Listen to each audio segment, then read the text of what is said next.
Breaking news. नांदगावमध्ये थरारक अपघात, 2 जण जागीच ठार तर 13 जखमी. सीसीटीव्हीत घटना कैद. मूल प्रतिनिधी कुमुदिनी भोयर. तेलंगणा येथून रोहनाकडून परत येत असताना पिकअप वाहनाने एका पायी चालणाऱ्या व्यक्तीला धडक दिल्यानंतर वाहन पलटी होऊन भीषण अपघात झाला. या दुर्घटनेत एका महिलेचा जागीच मृत्यू झाला असून 13 जण जखमी झाले आहेत.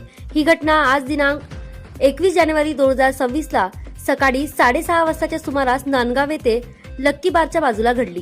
अपघातात शेतातून शौचालयासाठी जाऊन परत येत असलेले हरिदास मेटपल्लीवार वय 35 यांना पिकअप क्रमांक MH34BZ3127 ने जोरदार धडक दिली. धडकेनंतर चालकाचे वाहनावरील नियंत्रण सुटल्याने पिकअप रस्त्याच्या कडेला पलटी झाली. या अपघातात पिकअपमध्ये प्रवास करत असलेल्या डोंगरहर्दी येथील रहिवासी वनिता भिकारू मरसपोल्ले वय 40 यांचा जागीच मृत्यू झाला. तसेच 13 प्रवासी जखमी झाले असून त्यापैकी एकाची प्रकृती गंभीर आहे.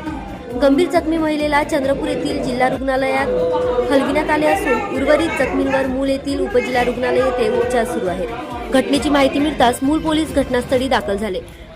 पोलिसांनी आरोपी चालकाला ताब्यात घेतले असून अपघाताची सखोल चौकशी सुरू आहे. विशेष म्हणजे ही संपूर्ण घटना परिसरातील सीसीटीव्ही कॅमेऱ्यात कैद झाली असून त्याच्या आधारे तपास करण्यात येत आहे. अपडेट जाणून घेण्यासाठी मूलदर्पण चॅनलला सबस्क्राईब करा.